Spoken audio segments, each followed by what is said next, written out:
Okay, my name is Ukaegbu Nnadozie Princewill. I'm the founder for Dozzy Agricultural Enterprise. I'm a fish farmer. I actually come from a long line of farmers. My grandfather was a farmer, my father was a farmer, and I equally took after that. I actually studied agribusiness. So it's something that that goes beyond just what I want. It's something that I'm passionate about. And over the past 24 months, I've watched with deep sadness young and local fish farmers like myself come in and out of business. Now, this is predominantly due to the post-harvest loss that has resetted the fish producing value chain. And there've been a lot of solutions, there's been a lot of efforts thrown up to actually combat this challenge. One of them is the traditional smoking kiln. Now, with the traditional smoking kiln, fish foods can actually be processed, but then they do have a shelf life of just 2 weeks or at most 8 weeks, which is not good enough.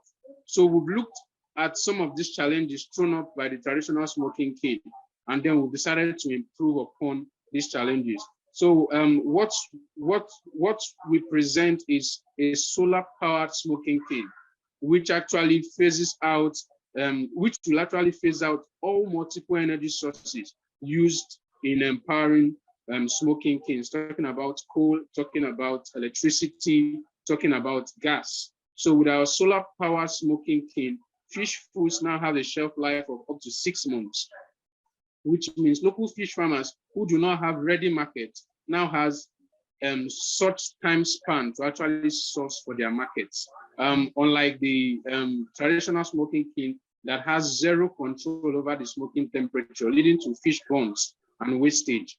With our smoking kiln, you have total control over the smoking temperature.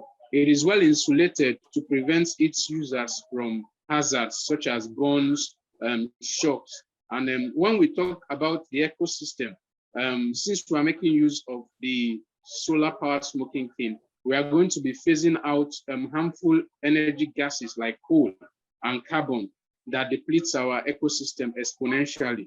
So of course, what we are presenting to the world in general is an eco-friendly solution. Beautiful. I love it. I love it. I love it. I love it. Okay, so we're going to start from the beginning. So what is the name that your friends and your family call you? Because I won't be able to pronounce your name very well, just because if I was with you all the time, I would definitely learn your name better. So what is the name that I can call you? Karen. Karen? Yes. Okay, so that's all right. That's easy.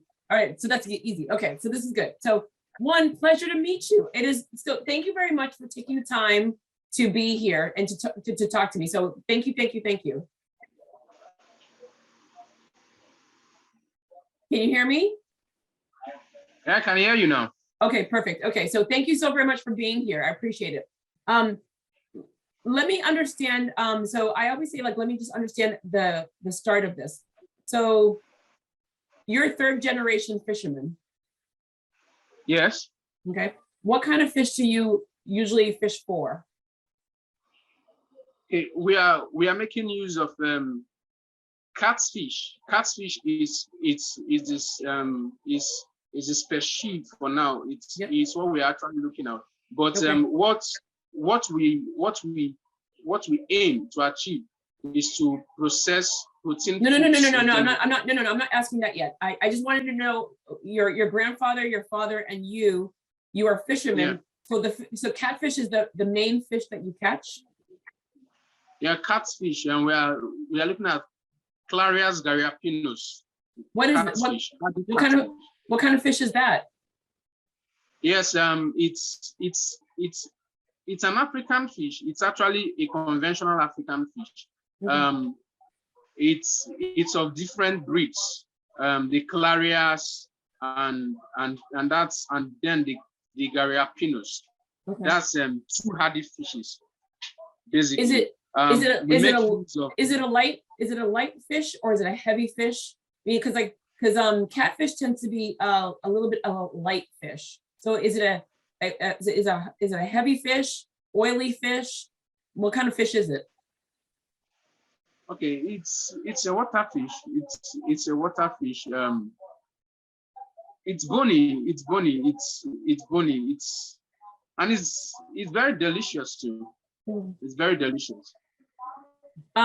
Why did you decide to stay in? So your grandfather, I mean, do you have brothers and sisters? Yes, I do. Okay. How many brothers and Yes. sisters? Yeah, I have 3 brothers and a sister. Okay. And Are they all fishermen as well? my sister and my younger brother are into agriculture. Okay, beautiful. So why did you decide to go this? Because most people, when their father and their grandparents are doing something, they're like, they've been doing it all along. I don't want to do it. Why did you decide?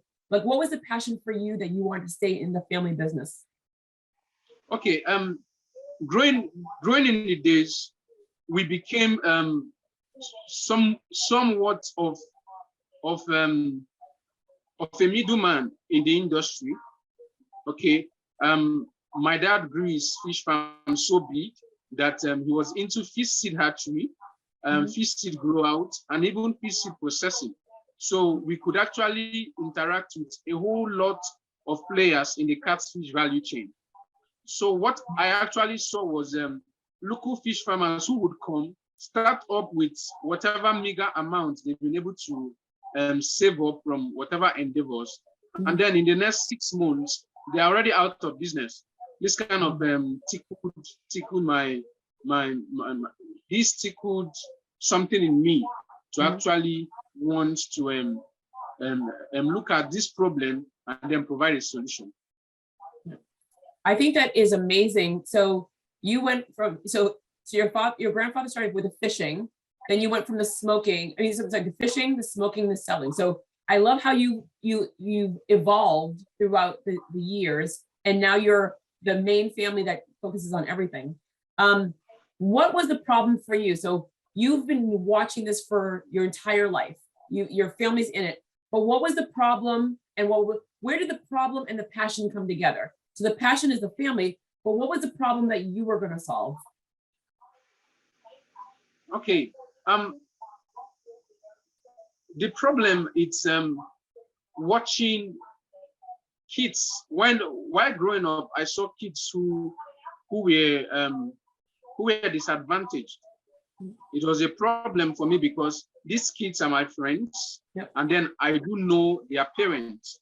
Their parents were people who wanted to take fishing as a way out of economic hardship, and then seeing them suffer because of some of these problems associated with fish farming kind of brought the passion inside of me, and that was what started my venture into fish processing. Okay. How do people perceive you? Because sometimes when people that have been doing business with your father, your grandfather, they know that the business was done in a certain way. And now you're the son, and then your daughter, your sister. How does the community perceive you as now the leader of this mission?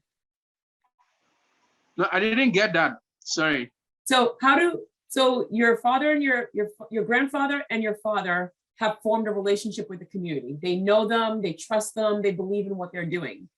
Now that you're in this, how do people see you as the third generation, but you're the young son, they watch you grow up? I go, how do they see you as the leader of this business now? Yeah, it's a bit interesting because unlike those tricks you get from other business associates who could want to play 1 or 2 tricks on you, I see the fear in them, like, okay, what will be new? What new trick are we going to play with this one? It's been there for years, and so yes, that's been the interesting thing about it. People look at you and they just see you as a professional. They see you as someone who knows this trick. It's funny that you say that the tricks and you're just waiting for someone to play a trick or something, but do they see you as a professional, but do they see you as a professional that will keep things like at the same way it's always been? Or do they see you as a professional that will bring it to another level? No, of course we would. I am looking to take it globally. Yeah. It started off as a subsistence farming, and then my dad took it to a commercial farming. But what I intend to do is go beyond just selling fishes. I am actually bringing something new. It's the first in sub-Saharan Africa. Okay. A smoking king that is entirely powered by solar energy. It's the first in sub-Saharan Africa. So it's something I'm willing to take beyond just the family norms. I want to take it to the world, and that's just what I want to do. So walk me through. Actually, before we talk about the business, you have your siblings. So your sister and your brother are with you in the business. What are the other two brothers doing? Okay, my other two siblings, they are professionals. One is a barrister. Oh, he's a senior okay. advocate of Nigeria, and then the other one is a doctor. So they are professionals. You're taking care. You're taking care of them both ways. This is good. Yeah. So yeah. Sometimes I called. They do visit the farm, and yeah, it's something about passion for them. It's something about passion for them, but they do call in from time to time to check on the progress. Beautiful. How big is the farm? And is your grandfather and your father still with us?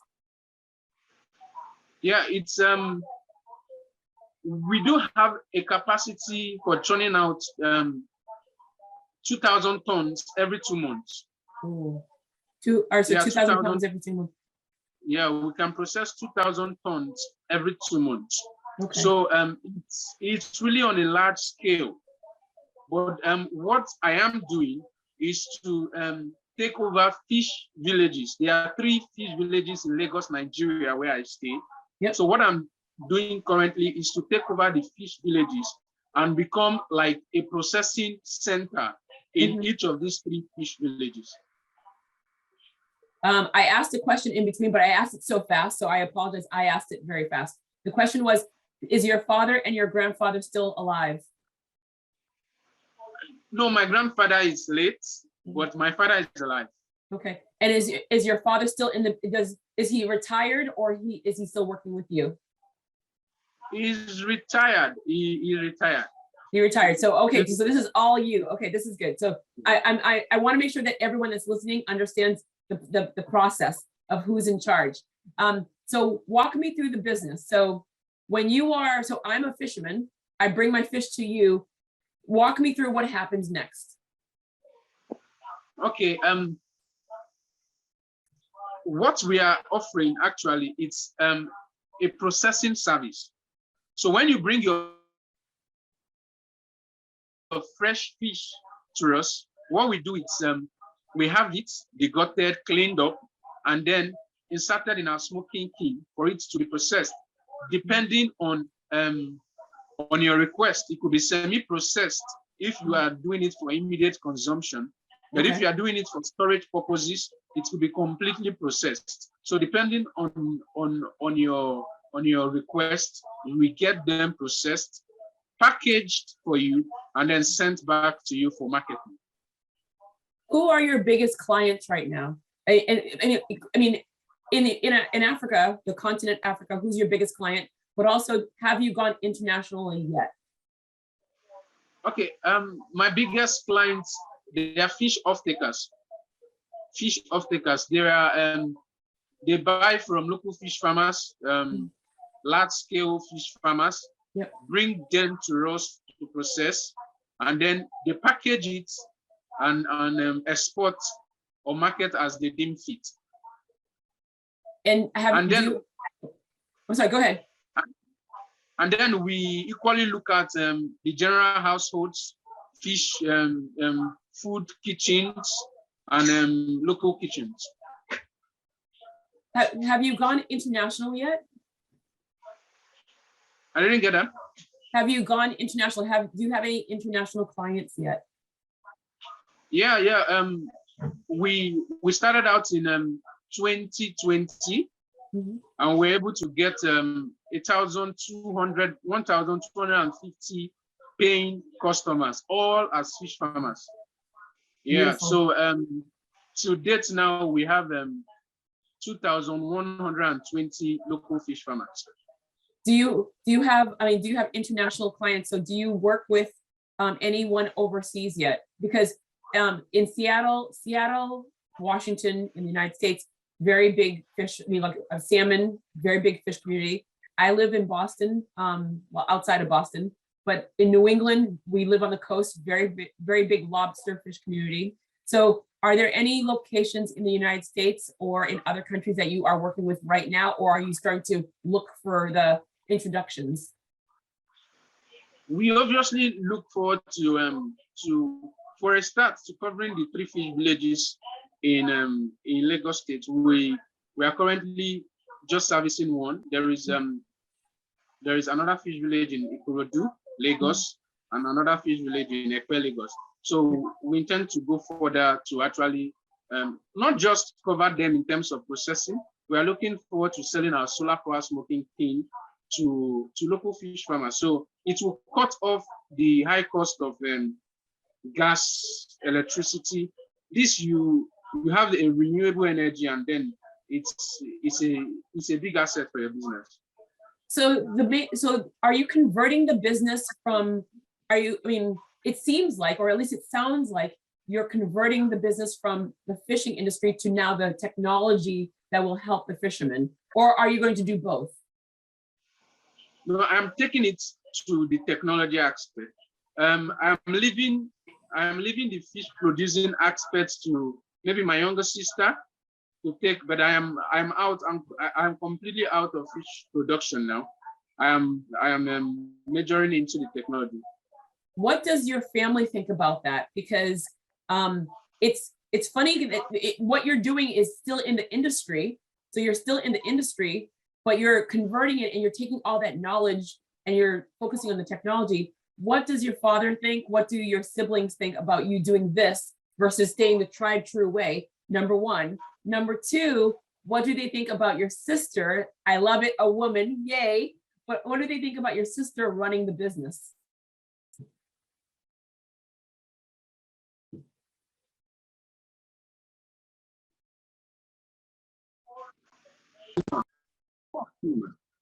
I don't know if you heard that.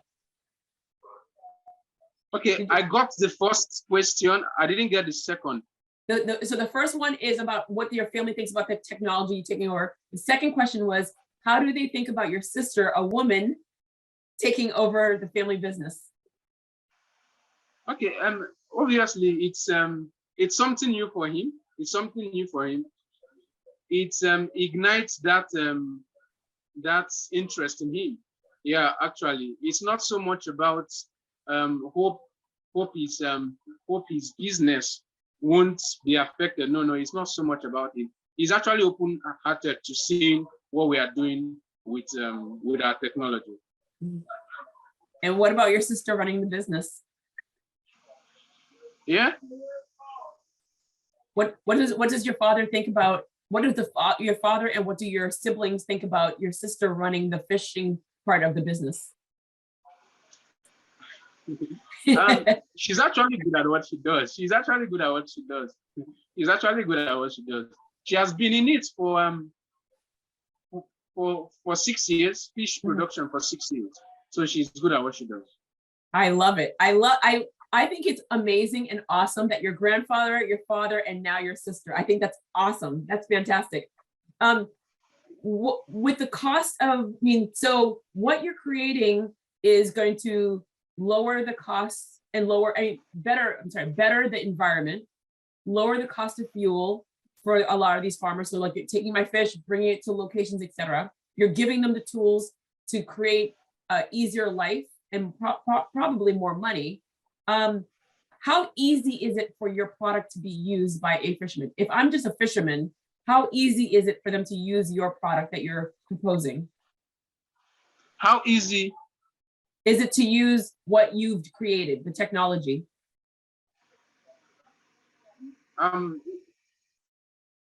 It started out with a lot of experiment. It started out with a lot of experiment. Before this, they were normal conventional smoking kilns, gas power smoking kilns, coal power smoking kilns. So it wasn't something that was entirely new. My father knew about the smoking kiln technology. But what I just introduced into this was, okay, this could be better. This could save costs. This could be more eco-friendly. And that was just all it was about. And is actually open to what we are, the solution we are bringing. But the solution that you're bringing, you're now wanting the other fishermen to use it. How easy will it be for other people? Like, so if you're selling it, how easy for other people to use it?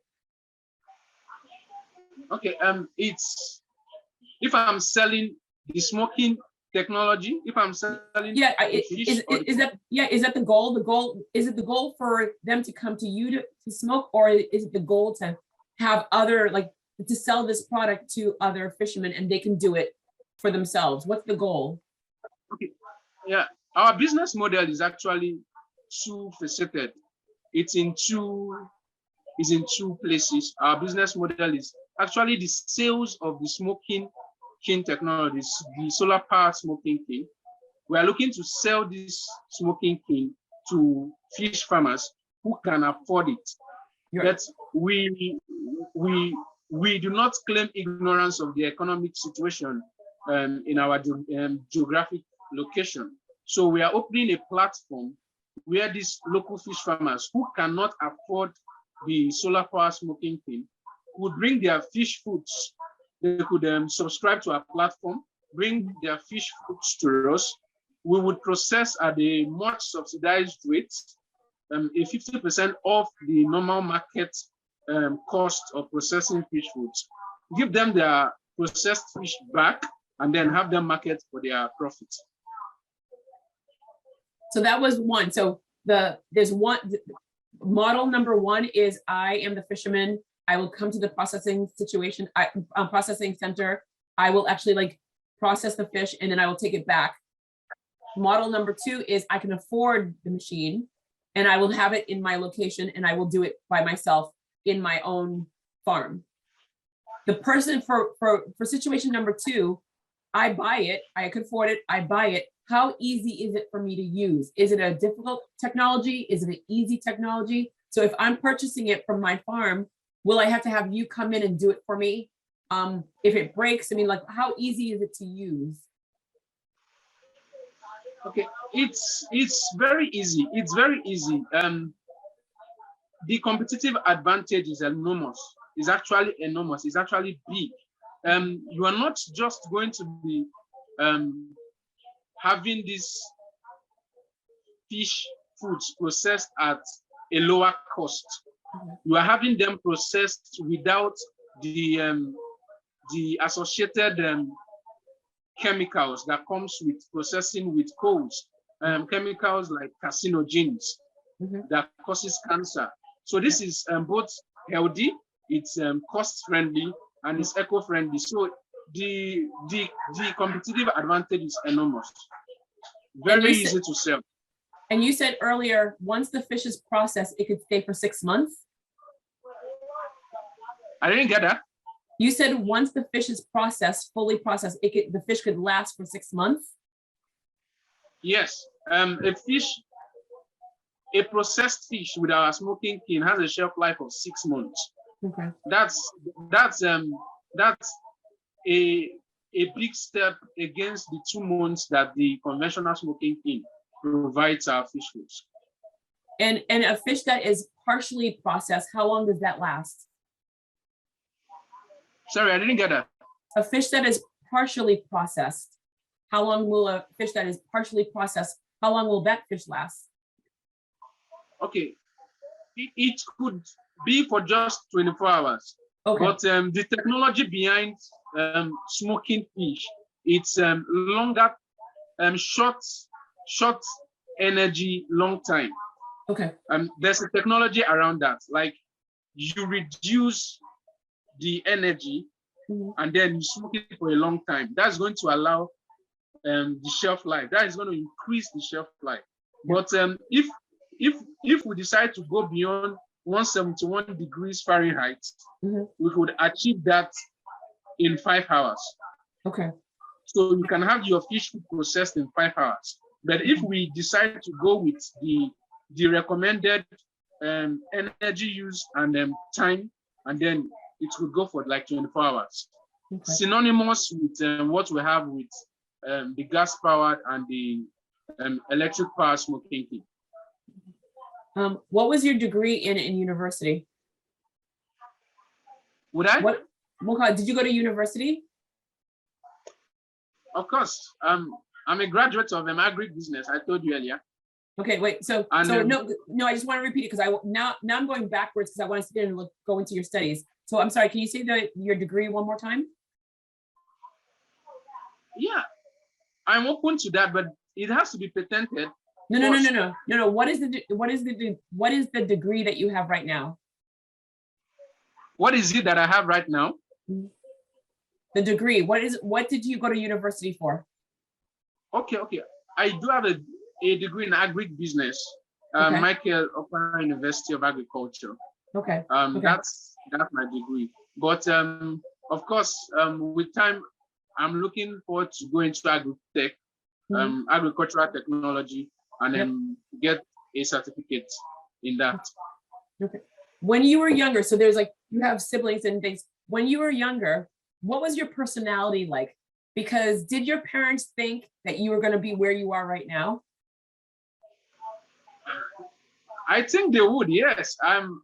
I consider myself an outlier.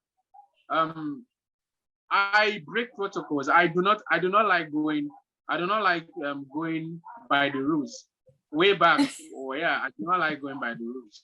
So wait, no, tell me more. Tell me more about that. Like, what do you mean you don't like going by the rules? What do you mean? So what was it that you would do that they didn't go out? What made you an outlier when you were younger?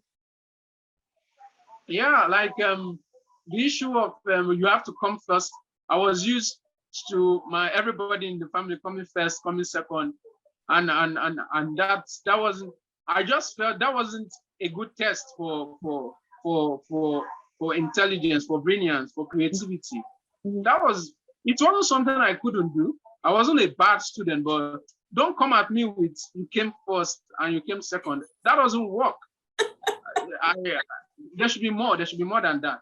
So yes, I consider myself someone who I don't go by the rules. I don't go by the rules. What was that moment where what was the moment when your parents said, I don't know what he's going to do, but he's going to do great things in this world? When did they realize that the person that didn't go by the rules when did they decide that the person that wasn't going to go by the rules was going to make big changes in our world? Okay, I think they got used to me at some point. Those days when you ask, what would you want to be? And then you hear lawyer, I want to become a doctor. I want to become a dancer. I want to become a singer. And that's off from that's not the norm. What you get children say in this part of the world, I want to be a pilot, an engineer, and all of that. So I think it was at that point where they felt, okay, we do have a case in hand, and yeah. I love it. What were your hobbies? Again, the family business, your family, your siblings, you're definitely just like, you stand out. You're the person that stands out. What were your hobbies when you were younger? I didn't get that. What were your hobbies? What did you like to do just for fun and for entertainment? What were you passionate about when you were younger? Okay, I write. I dance. I am a very good dancer. Yeah. What kind of dancing? Yes, I can. No, what kind of dancing? What kind of dancing do you do? Yeah, I dance. Maybe with the music on, I can show you some good moves. I dance for fun. And yes, I travel. I like traveling too. What are have you traveled? So when I travel, I worked in the media. So I worked in radio and TV, and I work with children. So whenever I go anywhere, whenever I travel, I always look at how the schools are. I look to see how the how politics are and how the media is. So when you travel, do you go and look to see how the fishing industry is, or do you just travel and you're like, I'm on vacation, I don't want to think about fish? No. When I travel, I try to know places, meet people. I'm out there to learn. I believe in learning. I believe we should learn every day. So when I'm out, I'm not a reserved person by nature. I'm not a reserved person. I want to know what the culture is like, what their thought process is like. And yes, when I'm out, I'm out. I'm out. I do the same exact thing. I always say I'm a very curious child.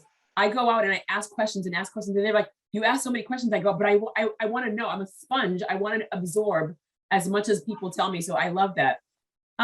Where do you believe the fishing industry will go from here? Like right now, we read so often that the fishing industry is in trouble because we're depleting our oceans. So where do you believe, and obviously there's the contaminants and the big ships that are hurting we'll call the sea life. Where do you believe we will go from this point? Like, let's just say in the next 5 years, where do you believe that the fishing industry will go in the next 5 years? Okay, from the last bulletin from the World Fish, the World Fish deposited that 1.79 million Lagosians in Nigeria are now active players in the fish value chain. And now these numbers was corroborated with the Food and Agricultural Organization 2019 bulletin that states that 525,000 young fish farmers are born in Lagos annually. And now this is going to be doubled in the next 3 years. The truth is, there are now a whole lot of opportunities in the fish value chain beyond just fish production, beyond fish processing, beyond fish marketing. We now have a whole lot of other players. Like now that we have the smoking king technology, we have artisans. Now I am bringing the solar power smoking king. We have those solar installers. So in the nearest future, the fish value chain would be a place of succor for job seekers. I see that in the next 5 years, we would have grown so big, and it would be a huge succor for youths, both in Nigeria and in Africa. But if you run out of fish, there's no jobs. And so right now, how are we, like, what are the rules and regulations for the fishing industry? Because if there's no more fish, your job is gone. And you see so many of these big ships fishing. It's not like the way that your grandfather fished. Or even the way that your father fished. There's so many fishermen out there. Some are ethical, some of them are unethical. How are you going to survive when the fish industry is harming the fishes?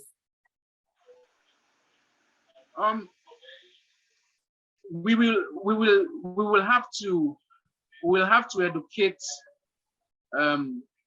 There's something I plan to do once the opportunity presents itself, is to educate those active players and those intending players in the fish value chain.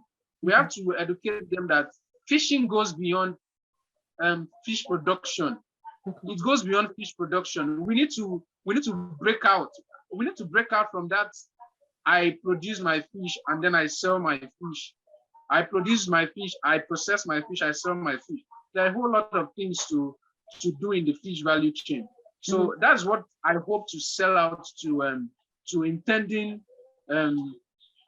fishermen and intending actors in the fish value chain, that they should look beyond the conventional and harness other opportunities along the fish value chain. Beautiful. I think that's where so I'm from Haiti. I eat fish a lot. I mean, I love fish. I mean, I cannot survive with, like, whenever I hear someone says, I don't like fish, I'm like, you don't like fish? I'm like, what do you mean? I mean, I would, if I had to pick fish, chicken, or beef, always seafood will always win. That's something I cannot live, and rice, seafood and rice. I can't live without both of them. I need both of them in my life. So for me, I'm always concerned about the whole entire essence of if the fish industry dies, I'm always worried about that. But I love that you're talking about providing a new resource, but also educating individuals that are in it. You mentioned about the young people. Are there young people that are even interested in being in this industry? Yeah, they are. We have them around.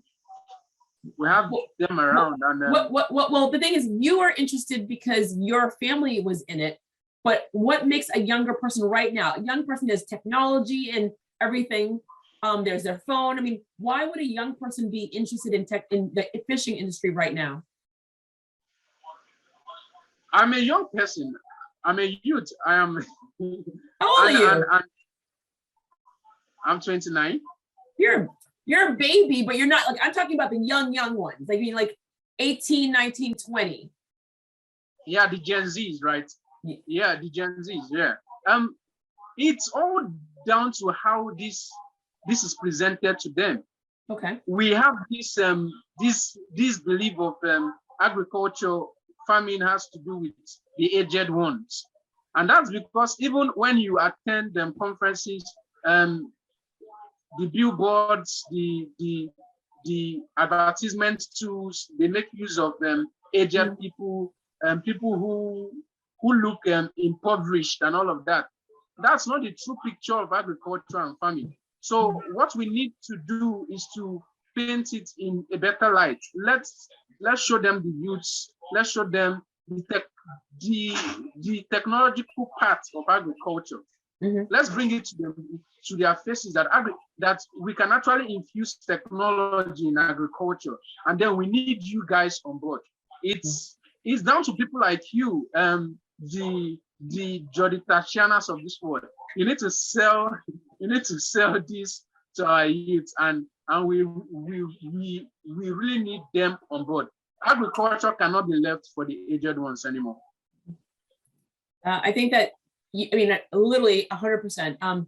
I always say that the people that I advocate for the most, the people that I love the most are the younger. The youngers are they're curious. They want to be part of something and they want to know their history. And the older, they're the keepers of all the history and all the knowledge, and they can't die with it. So I love the two groups, because those two groups really get everyone in the middle moving. Because sometimes we in the middle, we're very stagnant. We get lazy, we get complacent, and the younger and the older ones keep us going, which is really, really good. So I do love that. When the pandemic happened, so March 2020, the pandemic is like, there's word of the pandemic, and then all of a sudden the world is shut down. I mean, the first time in over 100 years, the world is shut down. What did it do to you and you personally, and what did it do to the company? Yeah, 2020 was an interesting year for everyone. Yeah, it was strange. It was strange where the world was shut down, businesses were shut down, people's lives were literally shut down. But for me, it gave me time to actually think, because I actually started with the conventional smoking thing. I said it before. I still have a gas power smoking thing in my processing unit. I still have a gas power smoking thing. So that was where I thought, okay, there's a chance that we won't be able to buy gas energy in the nearest future. There's a chance that maybe electricity would be affected, since those who work in the power sector could possibly still be at home. So what do we do? How do we go about this? And then there have been a lot of innovations with the solar power energy. A lot of people bring out their crazy innovations online, and even here in Nigeria. So why don't we look for a way to infuse solar energy into this technology? And that was the birth of it, actually. That was actually what bettered the solar powered smoking thing in 2020. So your company, so when did the solar power start? Was it 2021 or 2020? 2020? Yeah, 20. So 2020 is when you started, correct? Yes. Okay. So I started in February 2020. February. Processing food, yes. So but the solar powered smoke. Okay, in February 2020, I started with the solar with the gas powered smoking kiln using gas energy. okay. It was in October 2020. I have a friend who is good with solar inverters and some of these. So I just brought him on board, like, okay, look at this.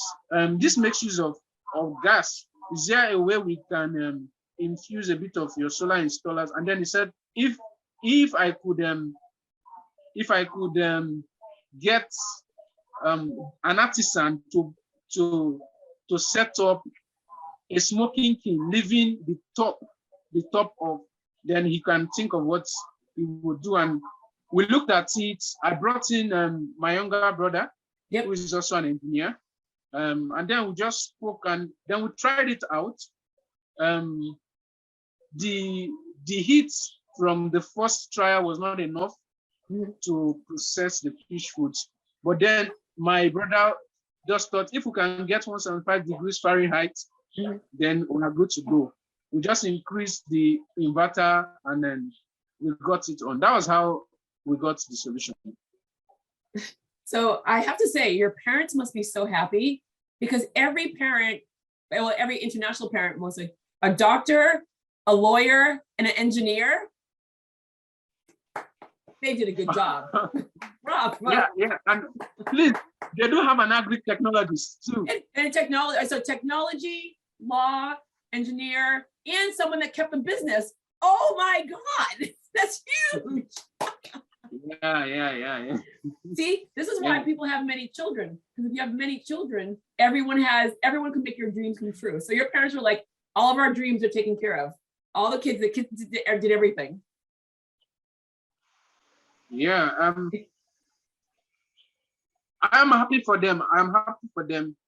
It's not easy. I know they are fulfilled. I know they are happy having all of this. I know they are happy, and I still want more for myself. I want to have all of it for myself too. Well, no, you're not done. They're done. They're not done. They're like they raise good children, and you all have great positions and the dreams. I mean, all the dreams that they could have ever had for you for this point. But oh yeah, they probably want some of the grandchildren. They want more. They want more. But for you, you are young, and there's so much more opportunity for you. So going back to the pandemic. So during the time of the pandemic, you created this technology. The pandemic happens. How are you able to use it and help other people while the pandemic was happening? Because technology is the good thing. You're producing food, and food was an essential to everyone. So what did it create more business for you, or did it diminish the business for you? Okay. If I get you correctly, how I was able to navigate in terms of mobility, in terms of movement. Okay. Well, wait. And in terms of movement, but in the United States, food industry was essential. You are working with food, so for everything about food became a absolute priority. So were you a priority, or were you like, we don't need you right now? No, in Nigeria, we were not a priority. The government brought out what they termed essential service providers. Yes. And farmers were not included. Wait, I don't understand why. I don't understand why are you not? Because you're a farmer. I don't understand why you're not essential. I wouldn't know, but the list was spelled out. You couldn't go out if you were not a banker, a doctor. We were not included. But in July of 2020, the lockdown was relaxed. There was still curfew, but it was relaxed, and it allowed a bit of movement. And then my friend could come to the farm. My brother was back home. Everybody was back home. I'm talking of my younger brother, the engineer. And then we could just sit, we could chat, we could brainstorm. And that was the best of it all. Not like we were allowed to move. No, no, we're not given that privilege. Okay. So how were you able to create the growth of your company during COVID? I mean, during the pandemic, during lockdown, how were you able to grow the company? Okay, we are based in a fish community. Okay, we are based in a fish community, and fish processing was a service that was new to them. Okay. They would rather sell their fish foods to off-takers upon harvest. Okay. So we introduced the fish processing business to them, that you can process your food, you can store them for a longer shelf life, you could sell them at a higher price, and that's just simple value addition. So we had a whole lot of these fish farmers in the fish communities come to us with their fish. That was how we were able to grow our traction in 2020. And then we started in February, and it kept coming and coming and coming. And how is it, I mean, and so the business is doing very well now. You have a lot of fishermen that are understanding what you're doing and they're working with you. If you were going to give advice to anyone that was going to start a business, so you just took a family business, traditional family business, and you've converted it in a different way. What advice would you tell someone that wants to do the same thing? What were the good things about you coming up with this new way of doing business, and what were the bad things? So many people are watching you, like so many people will be watching you and hearing how you added to the family business. So what were the good parts and what were the bad parts about adding this new way of doing business in your business, in your family business? Okay, my advice would be that you are resilient. You're resilient, you are consistent, because it's not always going to be, you will meet brick walls at some point. You will meet your team members, you will have your team members complain to you that they are tired at some point. So it has to be something that has to do with your belief. You believe this is what you're called to do, this is what you want to do, and you have resolved in your heart that you want this to succeed. That's just the secret to it. There's no easy route to this. You have to be resilient, and you just have to want to have it. You want to have it.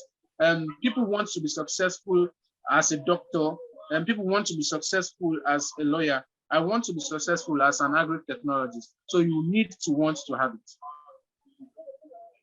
When you're having the bad days, you're working really hard, nothing is happening the way you want it. Like, I mean, every single time I take a right, brick wall, I take a left, brick wall. Like you have it in your mind, I want to succeed, I'm working really hard, but every day something, for let's just say for a week or two or a month, everything is going bad.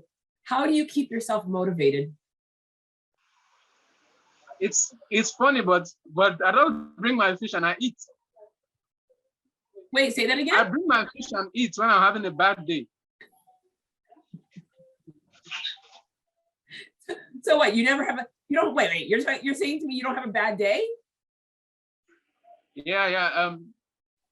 A bad day, it's bound to happen. That's just what I believe. So I feel if I eat and sleep, and then we would be calm enough to trace what the problem is and then provide solution. So life is happening. Life is happening. When I have a bad day, that's life happening. So I just be open-minded. That's life. As an entrepreneur, you just have to be open-minded. I'm literally gonna make a t-shirt that says life has bad days. I'm gonna make a t-shirt that says that life has bad days. Yes, I do love that. Life does have you know, the thing is, life does have bad days, but people are they love the good days so much, and if the good days feel so good that the bad ones just feel like it's just like you just feel like you're just, the wind out of your lungs have been taken out. So I do love that life has bad days. I do like that. Yeah, life.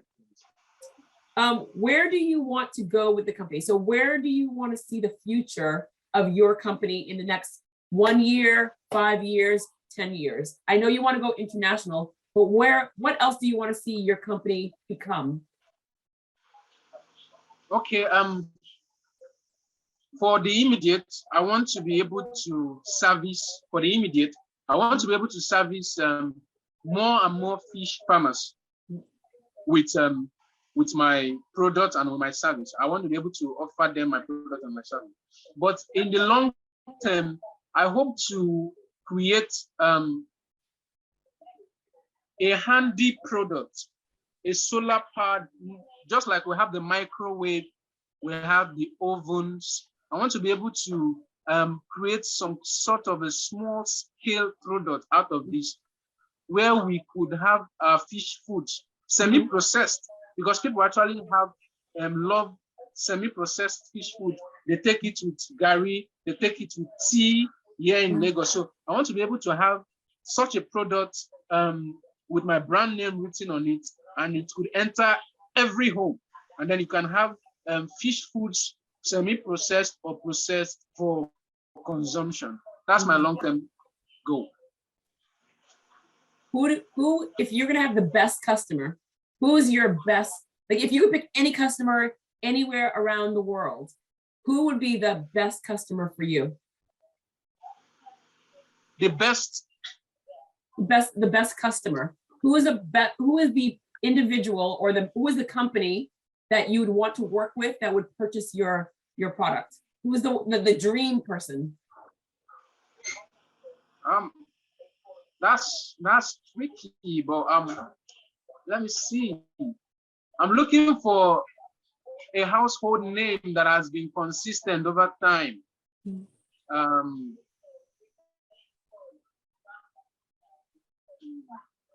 Hamokul, PZ, just any of the big names, man. I look at them, they've been consistent. I was 6 when I saw their first product, talking about PZ, and to date they've been consistent. So yes, I want to have that kind of consistency. In the next 30 years, I want to still see my brand in homes. And yeah, that's what I look at. Well, I look forward to seeing the brand, but also I look forward to constantly seeing it, because that's one of the things where when I was in Morocco January 2020, I was in Morocco, and I was seeing certain products and everyone was like, this has been around since I was little. So people are so obsessed with specific brands. There are things that my parents used when we were, our family's from Haiti. There are things that my parents used in Haiti that I still use today, because that's what they use it in Haiti. They brought it to America, they use it in America, and I still use it. And I tell other people that I use it. So once you have a company that has a great reputation, they promote and they love the people that work there. It's a good situation. 2 more questions.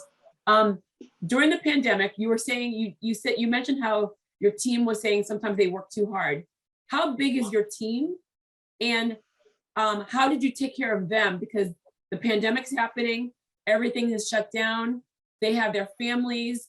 How did you, as the leader, take care of everyone on your team to make sure that they were reassured that they had a job, reassured that they were going to be okay?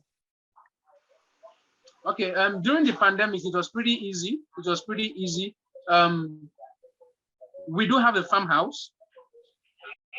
Okay, we do have a farmhouse. So it was pretty easy to let them make their decision.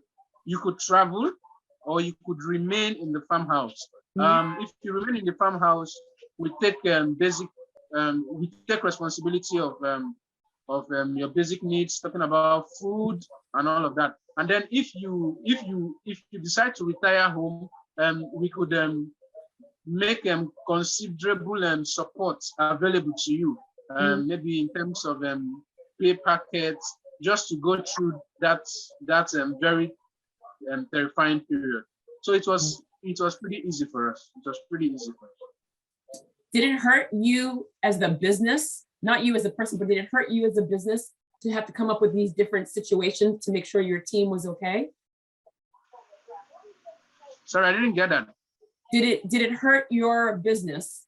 Did it hurt the business model to have to come up with different ways? I mean, for the people, you took care of the people, but did it hurt the business model having to take care of so many people, whether they were on the property or away from the property? It was pretty easy. There was just a property that could conveniently take every one of us. It's a big structure. Okay. So it was pretty easy. Nobody needed to leave. Nobody needed to leave. Everyone was domiciled in the same environment. So it was just pretty easy. Before the lockdown, my mom is still there. She would get those food aids such as food and some of these support packages, and it was pretty easy for the business. It was pretty easy. How did you take care of you? So you are now in charge of so much, and the pandemic was happening and you're growing the business. How did you take care? How did you find a way where I'm not going to work, but I can't travel? I can't do what I want to do. So how did you take care of you to make sure that you were okay during this time? At that point, it was more of a sacrifice for me. I just didn't think so much of business anymore. That was the only way I could take care of myself. Because if I wanted to still be accountable for the business, it was not going to work at that point. Yeah. We needed to survive. At that point, we all needed to be alive. And that was all that mattered at that point. I was not paying salaries. I was not remunerating anybody. They were offering free services at that point. So it was just normal to have them feed, have them just look after themselves. So I thought less of business at that point. It was more of for 4 months, and I just thought less of business at that point. Beautiful. Okay. I have to say, thank you. I want to say thank you. I still have one more question, but I want to say thank you for taking time to even just talk to me. I mean, I'm just so happy that I'm privileged to sit there and hear about your family, about your dancing, which one day we'll dance together. I do appreciate that so much. But I always say this is not the last time. So this is the first conversation, but this is not the last time I will have a conversation with you. So be aware. I may one day randomly say, I need to have you on. So just be aware. But I have one question left. The last question is, and I ask everyone the same thing. If you had a personal ask and a professional ask of anyone that's listening to you right now, what would be your personal question that you would ask from anyone, and what would be your professional question that you would ask to anybody? I would ask Barack Obama. Yeah, because he would certainly be the one. He's the first Black man to rule over the United States of America. And the question would be, did he dream it? That would be the question. Did he dream it? Because I am puzzled. If did he stumble into becoming into getting into such position, or did he dream about it? Once I can get a hold on that answer, then I know if I can dream it, then it's possible. I'll probably begin to dream to become the second Black president of the United States of America. I love it. I love it. Okay, that was your personal. What's your professional? I didn't get that. What is it? That was your personal. That was your personal ask. What would be your professional ask? Okay, my professional ask would be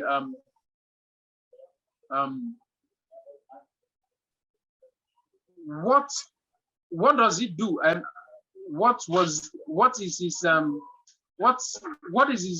profession, the number of hours he gives into professional service. By that I mean, how long does he work, how many hours does he work, how much time does he give to work? That would certainly be the question. How much time does he give to so just to clarify, so for you, your personal would be you want to speak to Barack Obama and ask him, did he dream about being the president? So that's correct? Certainly. Okay. So you're professional. So for your company, you want to ask Barack Obama how many hours he works. Is that correct?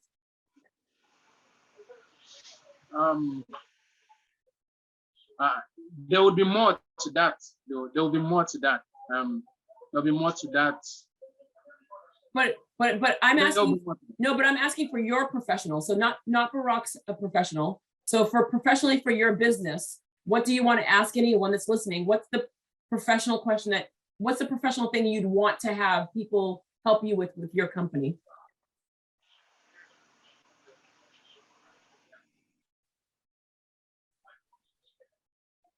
I would say, what is your punchline when they meet a ready investor? What is your punchline? Just an elevator pitch. I want to hear an elevator pitch from some of the biggest business men and women we have around. Yeah, that's always, I mean, that's a good one. I love that one because I'm always curious too to see what was a speech that Jeff Bezos gave to the first advisor, or for Bill Gates. I'm like you, where anyone that has a business, I would love to be in the room to hear how they present their businesses. And because you always hear how big people get the money, but you don't know what they said to get the money. Yeah. I think that's I think I have an idea of what the answer would be, but yeah, I would want to know which of them. Yeah, I agree. Thank you for your time. Thank you. I mean, I appreciate this so much. I really, really appreciate it. Yeah, it's my pleasure. I've followed your show, Jodi. I've followed your show for a while, and it's unreal that I am speaking to you live. I'm so honored. I'm so honored. Thank you very much. Thank you very much. Again, this is not the last time. Certainly. Thank you. I hope so. I hope to. Thank you very much. And one day, you never know. Either you're going to be in Massachusetts or I'm going to be in Nigeria. You never know. Certainly. I am hopeful. I am hopeful, and I'm open to every opportunity that comes with speaking to you again. I'm open to every opportunity. Thank you very much. You're so very welcome. Have a wonderful day. You too. Thank you. Bye. Bye-bye.